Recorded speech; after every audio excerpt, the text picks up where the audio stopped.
Hello everyone, welcome to commerce classes. और आज हम करने वाले हैं full question on subsidiary books, जिसमें आप सब्सिडियरी बुक्स करोगे, उसके साथ लेजर पोस्टिंग सीखोगे और उसके बाद ट्रायल बैलेंस बनाकर आप अपनी कैलकुलेशन को कंफर्म करोगे कि ये ठीक है। All right. ऑल्दो ये सिर्फ अंडरस्टैंडिंग के लिए क्वेश्चन है, एग्जाम के पॉइंट ऑफ व्यू से इतना बड़ा क्वेश्चन एक्सपेक्टेड नहीं होगा। आएगा भी तो आपको इसमें छोटा क्वेश्चन आएगा, मतलब कम एडजस्टमेंट्स वाला, रादर देन हैविंग इतनी सारी transactions. You might be given से 5-6 ट्रांजेक्शन्स और उसमें आपको अकाउंट बनाने होंगे। All right, so let us read the question. रबीश Basu Kolkata. तो ये कोलकाता का बिजनेस है। इसका मतलब अगर आप कोलकाता वेस्ट बंगाल स्टेट में कहीं भी डील करोगे तो आपको सीजीएसटी एसजीएसटी देना होगा, और अगर किसी और स्टेट में जैसे दिल्ली हो गया या यूपी हो गया या तमिलनाडु, किसी और स्टेट में बिजनेस करोगे तो आपको आईजीएसटी पे करना पड़ेगा।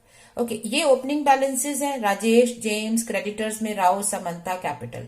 कई बार कैपिटल नहीं दे रखी होती है तो हम कैपिटल सॉल्व कर लेते हैं। Assets minus liabilities. Remember equation होती है ना, A is equal to L plus C.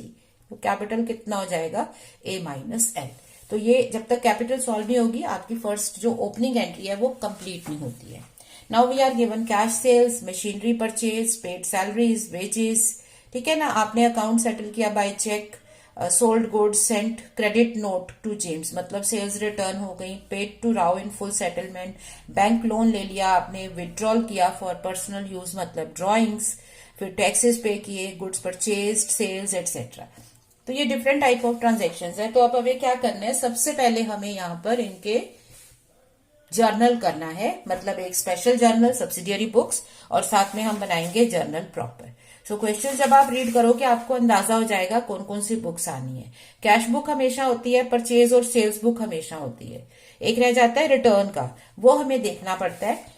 तो जैसे इस क्वेश्चन को रीड करते हुए हमें समझ में आया कि जेम्स को हमने पहले गुड्स सेल किए और फिर जेम्स ने ही रिटर्न कर दिए, तो सेल्स रिटर्न है, बट ऐसे परचेज रिटर्न नहीं है, तो हम परचेज रिटर्न बुक नहीं बना रहे, बाकी बुक्स बनाएंगे। So let us start with first thing. पहली चीज क्या है, हमें ये ओपनिंग एंट्री करनी है।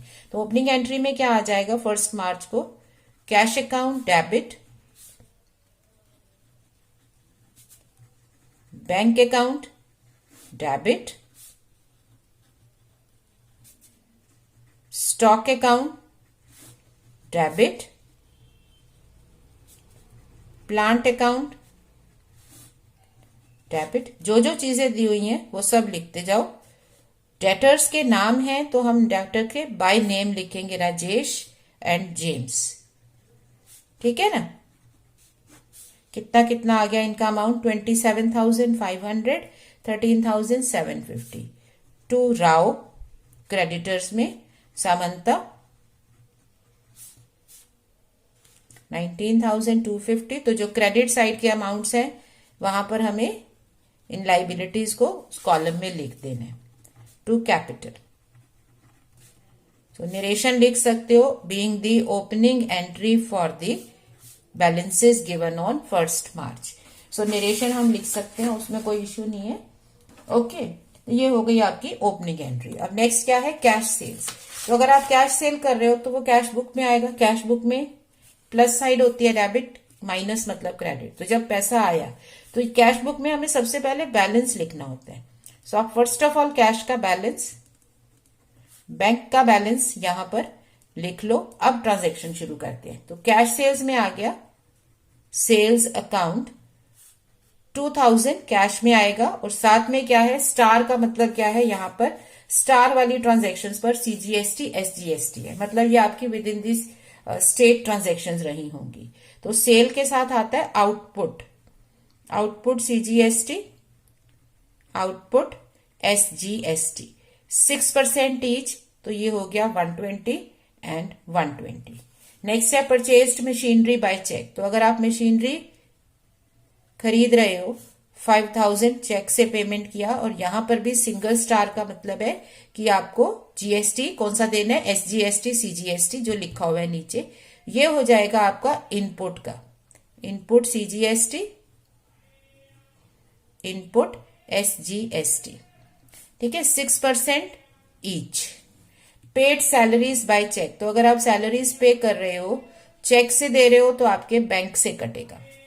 वेजेस अब वेजेस में चेक नहीं लिखा है तो इसका मतलब वेजेस कैश में पे होंगी, ठीक है ना, पेड वेजेस है, यहाँ चेक नहीं लिखा। Rajesh settled is account by cheque, तो राजेश था हमारा डेटर, उसने हमें पैसा दिया, तो हमें पैसा मिल गया राजेश से, कितना, फुल पेमेंट किया है बाय चेक लेस 5% डिस्काउंट, तो राजेश की पेमेंट थी 27,500 की ड्यू, अगर उसमें से 5% डिस्काउंट काटते हैं तो 26,000 चेक से है तो बैंक में लिखेंगे, 26,125 हमारे बैंक में चला गया। अब यहाँ हमारी ट्रांजैक्शन पूरी रिकॉर्ड नहीं हुई है क्योंकि एक डिस्काउंट वाला कंपोनेंट रह गया, तो जो कंपोनेंट रह गया वो हम जनरल प्रॉपर में लेके जाते हैं। सो हमारा डिस्काउंट है 5%, 1375।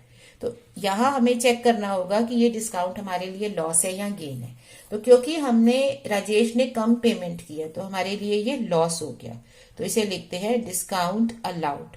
So discount allowed account debit, किस वजह से, राजेश के अकाउंट की वजह से, ठीक है। यहाँ आप ये सोचो कि राजेश हमारा डेटर था, अब उसका अकाउंट क्लोज करना है, तो डेटर को क्लोज करने के लिए क्रेडिट करना पड़ता है, तो राजेश को क्रेडिट कर दिया, डिस्काउंट डेबिट हो गया एज ए लॉस।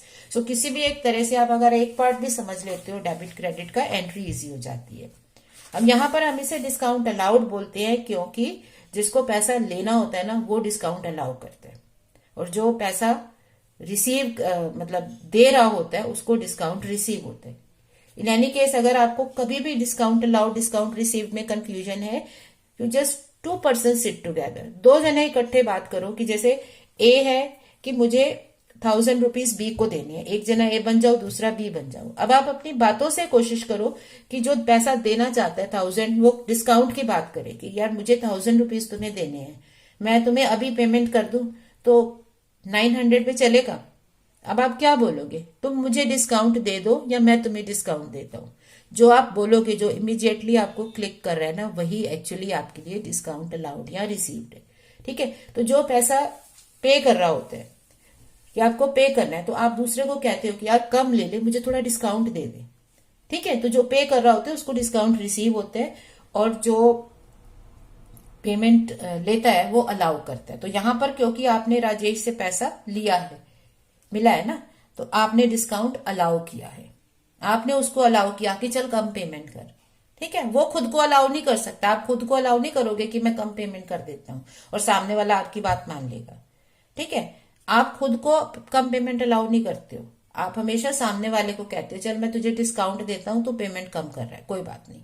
तो आप डिस्काउंट कब अलाउ करते हो, जब आपको पैसा मिलना होता है। तो जब पैसा मिलता है आप डिस्काउंट अलाउ करते हो, और जो पे कर रहा होता है उसके लिए वो डिस्काउंट रिसीव्ड होता है। That should be very clear in your mind. अच्छा, अब अगला क्या है, sold goods to James. James को सेल किया है हमने 11 मार्च को, तो जेम्स में हमारी सेल हो गई 10,000 की। अब डबल स्टार का मतलब था कि transaction mark with double star में IGST है, तो आउटपुट IGST 12%।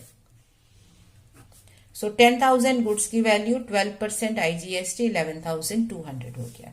नेक्स्ट है sent credit note to James. अब जेम ने आपको गुड्स रिटर्न कर दिए, उसको क्रेडिट नोट लिख के देना है, तो ये तो सेल्स रिटर्न में आएगा, ठीक है। जेम्स से गुड्स रिटर्न हुए जिसमें आउटपुट IGST भी इंक्लूडेड है 12% पे, और वो टोटल अमाउंट जो कर रहा है वो है 2240 रिटर्न। देख रहे हो, sent credit note to James for goods return 2240 including IGST। इसमें IGST जो रिवर्स किया उसका अमाउंट इंक्लूडेड है, तो अब हमें देखना पड़ेगा इसमें गुड्स कितने वैल्यू के हैं और GST कितने। बट हमें ये पता है कि अगर गुड्स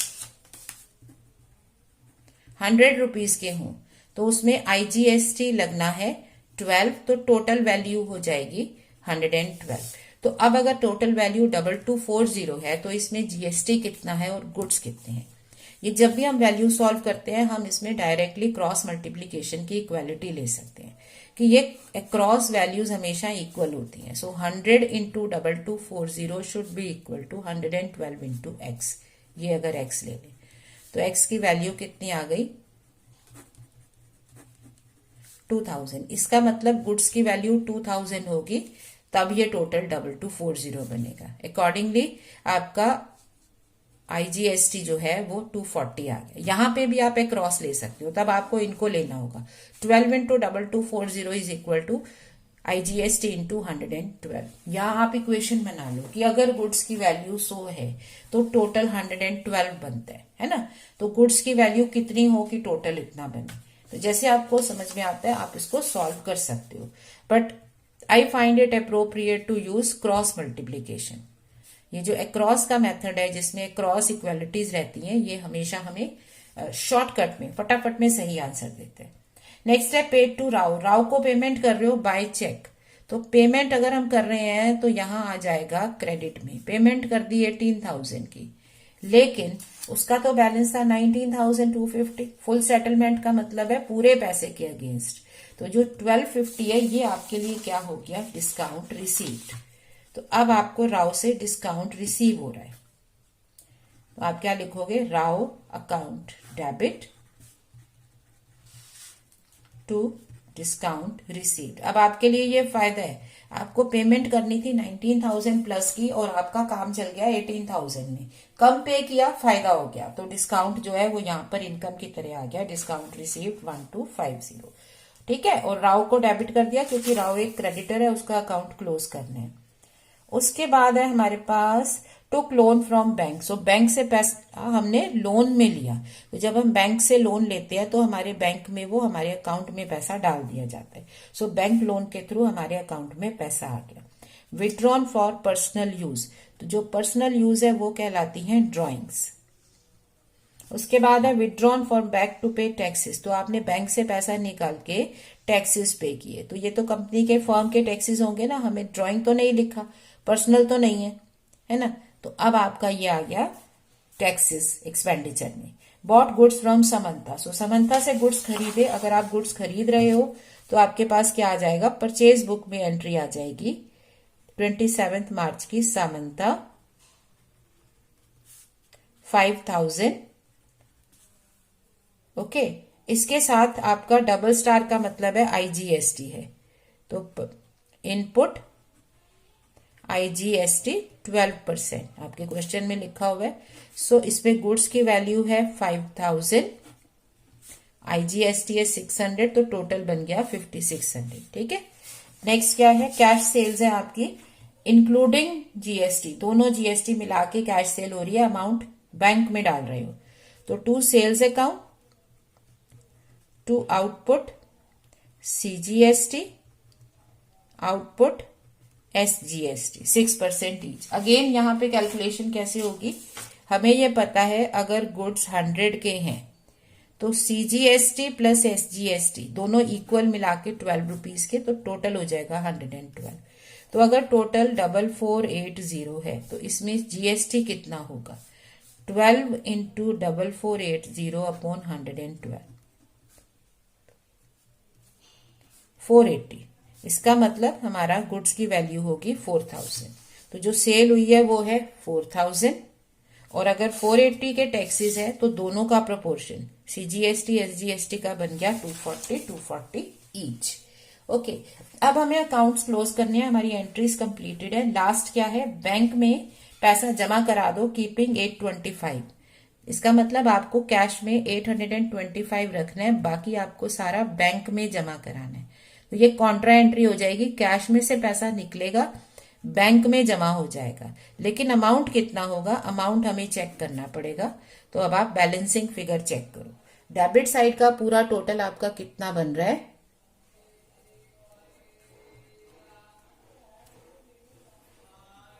ठीक है।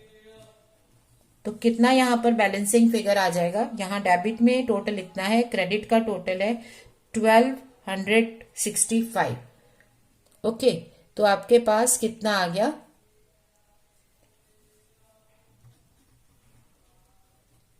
ऑल राइट, ये आ जाएगा आपके पास अमाउंट 16,815 डिफरेंस करके डेबिट क्रेडिट का।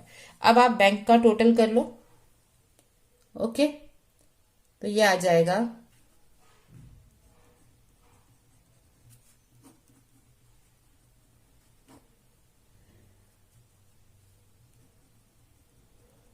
बैंक का बैलेंस आ गया। सिमिलरली अब आप अपनी सेल्स बुक का टोटल कर सकते हो। सो टोटल में 10,000 ये गया, 1200 जीएसटी, 11,200 का टोटल किसके नाम पे है? जेम्स के नाम पे है। अच्छा, सेल्स रिटर्न बुक में भी टोटल हो गया। गुड्स रिटर्न हो जाएंगे 2000 के, जीएसटी रिवर्स हो जाएगा 240, ये आ गया। सिमिलरली परचेज बुक में टोटल हो जाएगा 5,600, 5,600। तो यहां तक तो हमारी हो गई जर्नल एंट्रीज। ये था हमारा स्पेशल जर्नल जिसमें हम बुक्स बनाते हैं और बाकी की एंट्रीज जर्नल प्रॉपर में करते हैं। नेक्स्ट क्या है, हमें इसके लेजर अकाउंट्स बनाने हैं। अब लेजर अकाउंट्स बनाने का प्रोसीजर बहुत सिंपल होता है। क्या करना है, सारे अकाउंट्स को काउंट कर लो। जैसे ये अकाउंट्स है आपके पास 1 2 3 4 5 6 7 8 9 अकाउंट्स, तो यही हो गए। इसके अलावा आप हर एंट्री में चेक कर लो कितने अकाउंट्स हो रहे थे।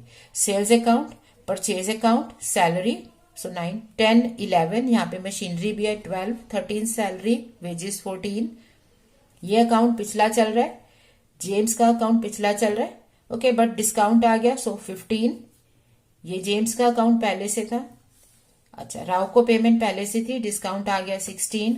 Loan, bank loan account 17, drawings account 18। ठीक है, तो यहाँ पे आप नंबरिंग कर सकते हो कि इसमें एक नया अकाउंट है, इसमें एक नया अकाउंट है, इसमें 2 नए अकाउंट है, फिर उनको टोटल करके उतने अकाउंट्स बना लो। या फिर आप कुछ अकाउंट से स्टार्ट करो और साथ साथ बनाते जाओ। तो मैंने कुछ अकाउंट्स यहाँ पर बना रखे हैं। पहले मैंने क्या किया है, जो अकाउंट्स मेरे पास ऑलरेडी अवेलेबल थे, कैश और बैंक तो कैश बुक में चला गया। ठीक है, अब आ गया स्टॉक का अकाउंट, प्लांट का अकाउंट, राजेश का अकाउंट, जेम्स का अकाउंट, राव, समंथा। अच्छा, कैपिटल अकाउंट है, सो कैपिटल अकाउंट मैं यहां लिख लेती हूं। ऑलराइट, इसके अलावा क्या है, कैश सेल्स। तो जब सेल हुई तो हमारे पास आ जाएगा सेल्स अकाउंट। ठीक है, मशीनरी अकाउंट मैंने पीछे लिखा हुआ है। सेल्स के साथ क्या होगा हमारा, output, CGST, output, SGST, output, IGST account. तो ये तीनों अकाउंट्स इसके साथ आएंगे। उसके बाद आपके पास परचेज ऑफ मशीनरी थी, मशीनरी अकाउंट पीछे लिख लिया। सैलरीज अकाउंट, वेजेस अकाउंट, छोटे छोटे अकाउंट होंगे क्योंकि ज्यादा ट्रांजेक्शन्स नहीं है। अच्छा, राजेश सेटल्ड इज अकाउंट, तो राजेश का अकाउंट सेटल, वो तो पहले से बनाया हुआ है, बट यहां पर डिस्काउंट अलाउड का अकाउंट आ जाएगा क्योंकि वो हमें एंटर करना पड़ा था। अच्छा, अब sent credit note to James, तो सेल्स रिटर्न का अकाउंट बन गया। ठीक है ना। उसके बाद पेड टू राव, राव का अकाउंट पहले से है बट डिस्काउंट रिसीव्ड का अकाउंट अलग से बनाना पड़ेगा। उसके बाद बैंक लोन का अकाउंट, तो जितनी भी ट्रांजैक्शंस है सबको रीड करके उनके अकाउंट्स आप ड्रॉ कर लो, एक ही बार फिर बनाना शुरू करेंगे। ड्रॉइंग्स अकाउंट, उसके बाद टैक्सीज अकाउंट, उसके बाद परचेजेस की आपने तो परचेज अकाउंट, और परचेज के साथ हमारे क्या बन जाएंगे अकाउंट। उसके अलावा सेल का पहले से लिख चुके हैं, पैसा बैंक में जाएगा। अब परचेज के साथ ही हमारे कौन से अकाउंट साथ में बनते हैं, परचेज में इनपुट, सीजीएसटी, एसजीएसटी।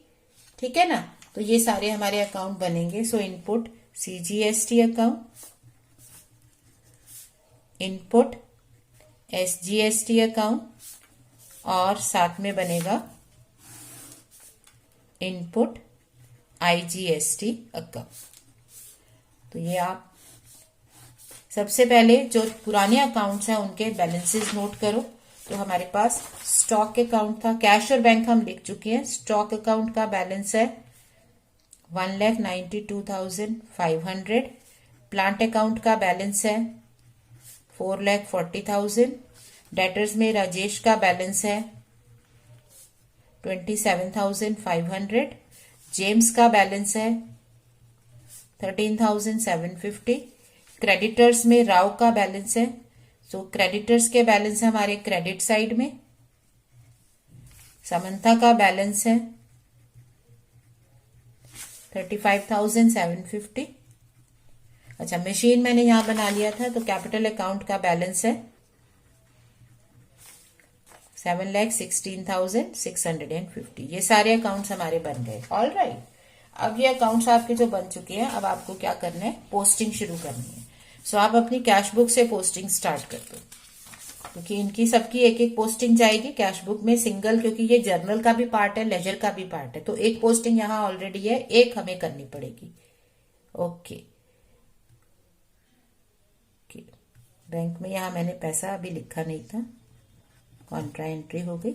ओके, अब आप बनाओ पोस्टिंग। यहाँ पहले डेबिट से सारी पोस्टिंग क्रेडिट में कर देते हैं। सो ये सेल्स अकाउंट है, तो आपके पास सेल्स अकाउंट में आ गया बाय कैश अकाउंट, कितना 2000, क्योंकि ये सब कैश से आ रहा है। अब ये output CGST by cash account 120। मैं यहाँ पर आपको फटाफट में सारा करना बता रही हूँ, सो टाइम सेविंग के लिए मैंने यहाँ डेट का कॉलम नहीं डाला, नहीं तो आप डेट भी डाल सकते हो। नेक्स्ट है राजेश में से पैसा मिला 26,125। तो राजेश का अकाउंट तो पहले से था हमारे पास, ये रहा राजेश का अकाउंट। सो राजेश से डेबिट से पोस्टिंग क्रेडिट में बाय बैंक अकाउंट 26,125। अब एक तरीका है कि जो ट्रांजैक्शन उठाई है उसको पूरी कर लो, या आप एक एक करके पोस्टिंग करते रहो।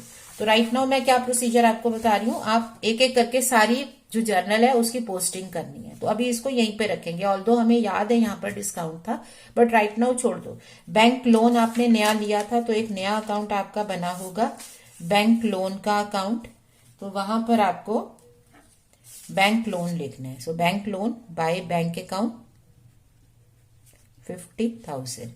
उसके बाद सेल्स है 4,000 की, तो सेल्स में फिर से सेल्स में बाय बैंक अकाउंट। डेबिट से सारी पोस्टिंग क्रेडिट में, ऐसे करोगे तो गलती नहीं होगी, हमें सब क्रेडिट में लिखते जाना है, ये याद रहेगा। अच्छा, अब output GST by bank account, by bank account SGST, और इन दोनों में तो क्योंकि कंफ्यूजन नहीं है ना, आपको पता है कि डेबिट से सारी पोस्टिंग क्रेडिट में है, तो सब सीधे सीधे क्रेडिट में लिखते जाओ। उसके बाद ये तो कॉन्ट्रा में था आपका, बैंक में आया, कैश से गया, छोड़ दो। अब सारी डेबिट की पोस्टिंग ले लो। मशीनरी में 5,000, तो मशीनरी में 5,000 कैसे आया, डेबिट में आपने मशीनरी खरीदी है। अक्रॉस पोस्टिंग होती है ना, डेबिट से सारी पोस्टिंग क्रेडिट में, क्रेडिट से सारी पोस्टिंग डेबिट में। अब सारी डेबिट की पोस्टिंग्स है। अब इनपुट GST, CGST, SGST, तो हमारे इनपुट के ये रहे अकाउंट्स, तो ये सब डेबिट में जाएगा to bank account, CGST 300 to bank account 300। Okay, then salaries account 2750, तो आपने सैलरी अकाउंट में डेबिट में to bank account 2750। Wages account to cash account, क्योंकि वेजेस कैश में पे करी है, ठीक है। इसके अलावा आपके पास क्या आ जाएगा, हमारा राव को पैसा दिया, तो राव का अकाउंट तो पहले से चल रहा था, तो राव को पेमेंट कर दी है टू बैंक अकाउंट, कितना 18,000 का, ठीक है। तो ये आप क्वेश्चन खुद से प्रैक्टिस करके सिर्फ आप आंसर चेक कर सकते हो। ड्राइंग्स में डेबिट, सो ड्राइंग अकाउंट हमने बनाया होगा to bank account 2250। MCD taxes to bank account 1155।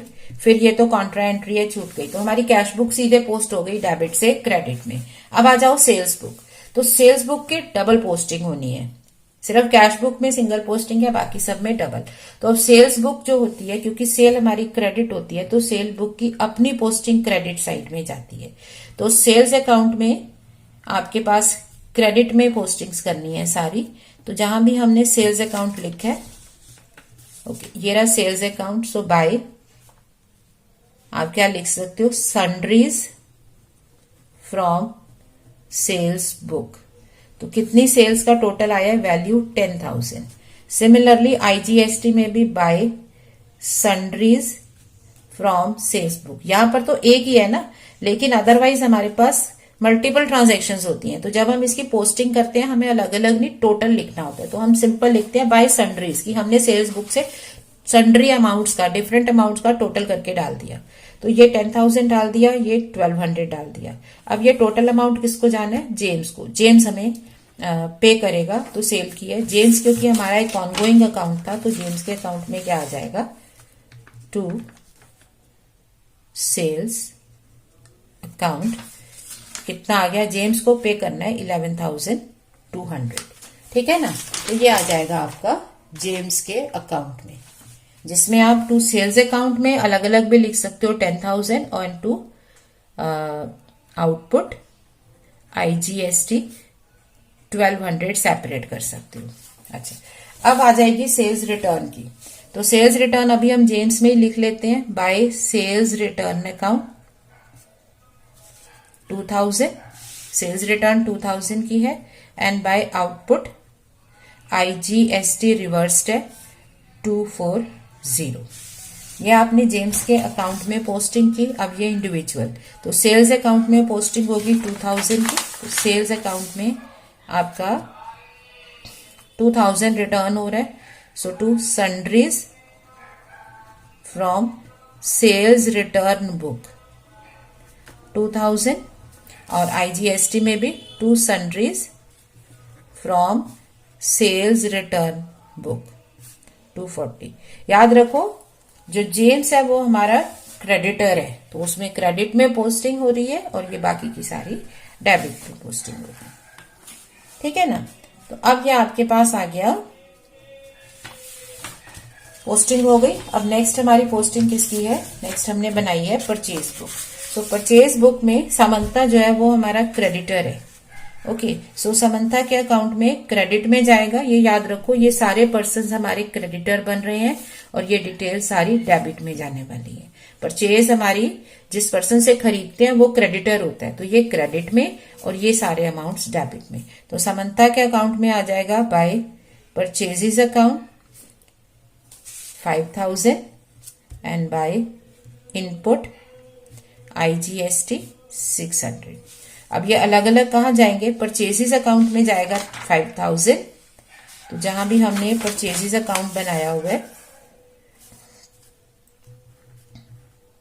Sundries from purchase book 5000, और हमारे जो GST है उसमें कितना चला जाएगा, इनपुट में समंथा का था हमारे पास परचेज बुक में IGST। सो यहाँ इनपुट IGST में हमारे पास क्या आ जाएगा, to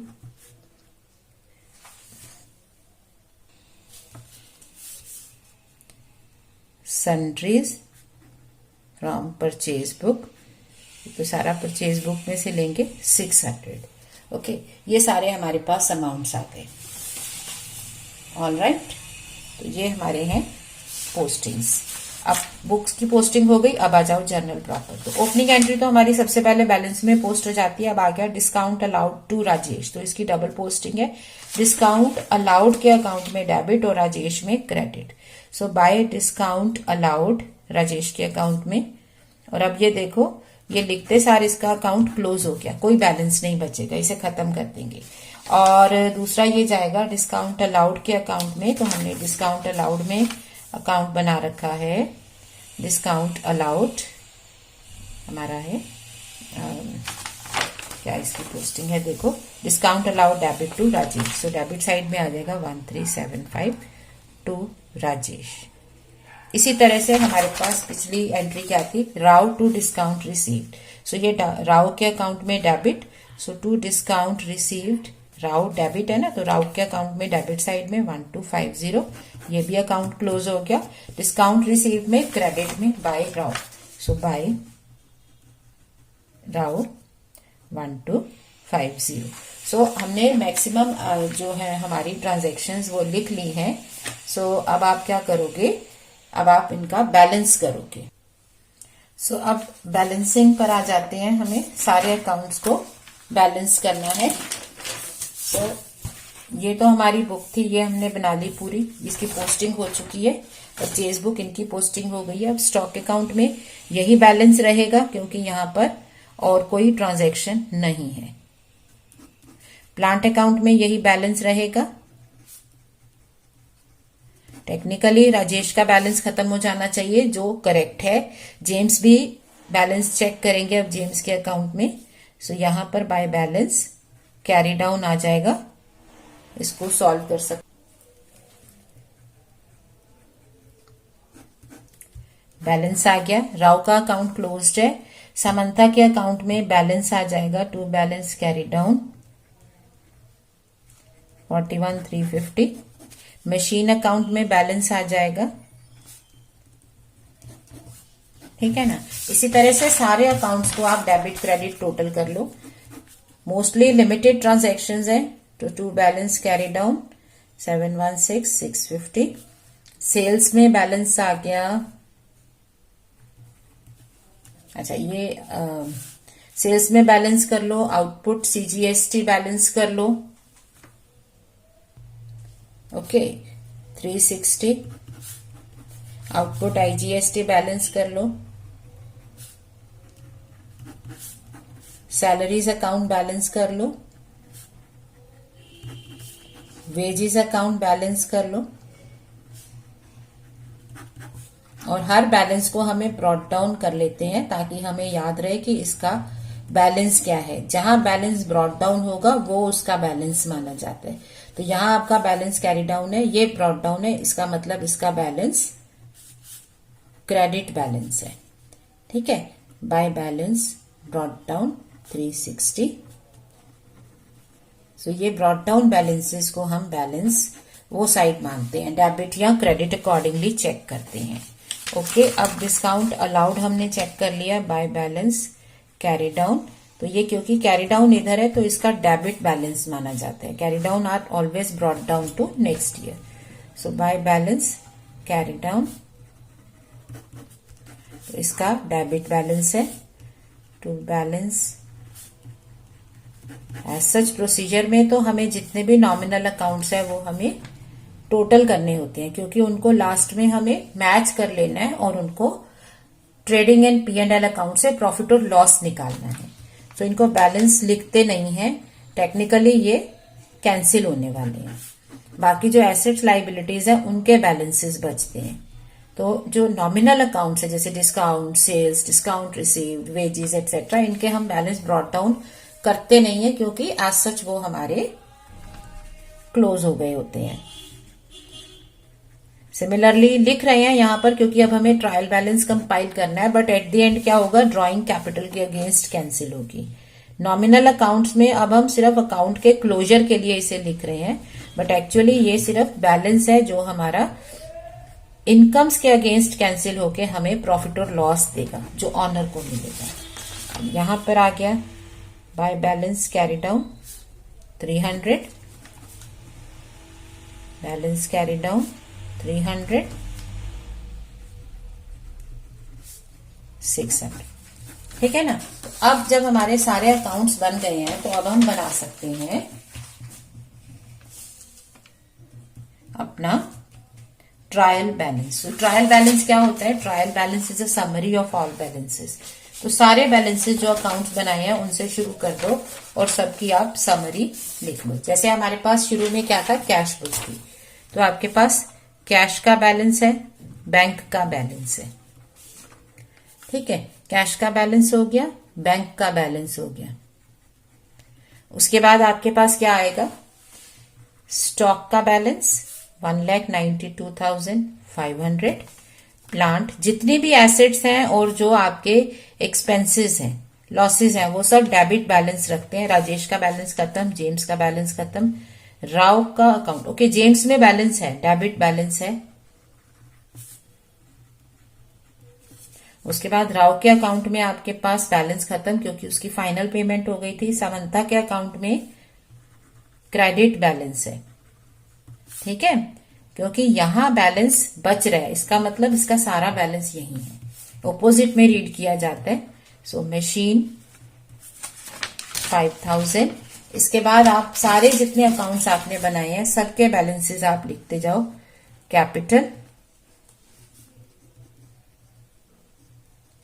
sales, okay, output, CGST, ये यहां पर आपका डेबिट में आ रहा है, इसका मतलब क्या है, ये क्रेडिट बैलेंस है। आउटपुट, एसजीएसटी, इसे इस तरह से भी समझ सकते हो, ये हमने कलेक्ट किए थे तो हमें गवर्नमेंट को पे करने हैं, ये हमारी लाइबिलिटी है। ठीक है, तो सारे अकाउंट्स को बारी बारी से पिक करते जाओ और लिखते जाओ। इसमें कुछ ऐसा नहीं है कि हमें पहले ये अकाउंट लिखना है बाद में ये लिखना है, किसी भी ऑर्डर में लिख लो। डिस्काउंट अलाउड लॉस है, डिस्काउंट रिसीव्ड इनकम था, क्रेडिट बैलेंस है, सेल्स रिटर्न वापिस आए हैं, डेबिट बैलेंस है, लोन नुकसान हो गया ना, बैंक लोन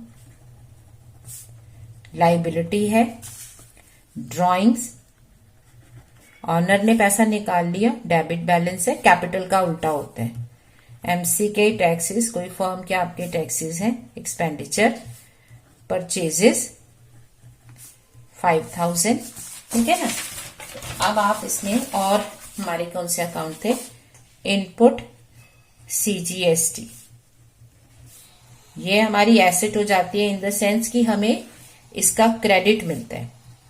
आपने ये पे किया होगा है, तो जब आप अब बाकी का टैक्स पे करने जाओगे जो आपको गवर्नमेंट को देना है, इनकेस आप जीएसटी याद करें, ये हमने कस्टमर से कलेक्ट किए हैं, ये गवर्नमेंट को पे करने हैं। तो ये हमें जब पे करना है तो यहाँ जो हमारा इनपुट जीएसटी ये हमें क्रेडिट दे देता है, हम सिर्फ नेट पेमेंट करेंगे। 360 है, हम कहेंगे हमने 300 तो पहले से दे रखा है, तो अब सिर्फ 60 रुपीज पे करो। ये आपस में क्रॉस हो जाते हैं, कट जाते हैं। सो सारे अकाउंट्स आपने बना लिए, अब आप टोटल कर सकते हो। तो जब आप इसका टोटल लिखोगे,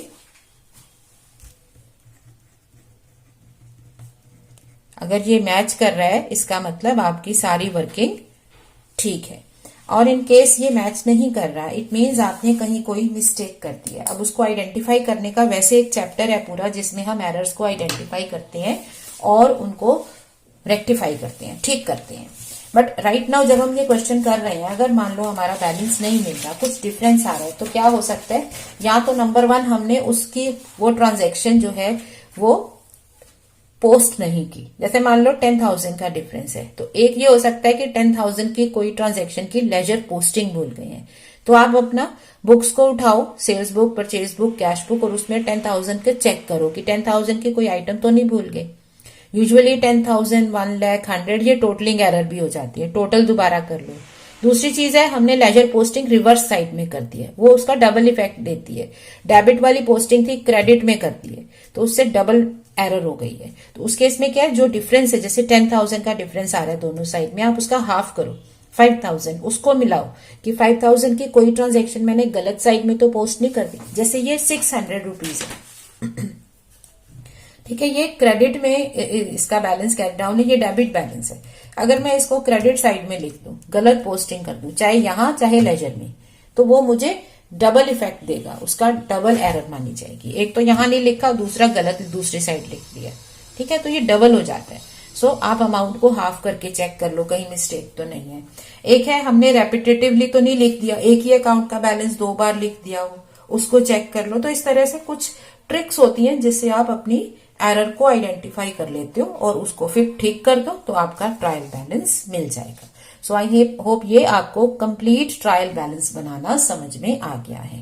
okay, so now you can practice a few questions, लेकिन एग्जाम के हिसाब से अगर आपको ये क्वेश्चन करना है तो आपको नॉट मोर देन 7-8 ट्रांजेक्शंस, ज्यादा ट्रांजेक्शंस नहीं करनी है, बिकॉज इसमें हमारा लिमिटेड टाइम होता है एग्जाम में, तो उसमें इतना बड़ा क्वेश्चन नहीं आएगा कि आप 1 आवर सिर्फ इसी को करते रहो, ठीक है ना। सो ये सिर्फ अपनी अंडरस्टैंडिंग के लिए है, क्योंकि इसके बाद जब हम आगे अकाउंट्स बनाएंगे तो हमें पता होना चाहिए कि ये जो बैलेंस आया है ये कहाँ से आया है। ये बैलेंस तब आया है जब सारी ट्रांजैक्शंस की जर्नल एंट्री कर दी, उनकी लेजर पोस्टिंग कर दी, डबल पोस्टिंग कर दी, फिर ये अकाउंट का बैलेंस यहां हमने लिखा है, तो ये पूरे सिस्टम से निकल के आया, दैट यू शुड नो।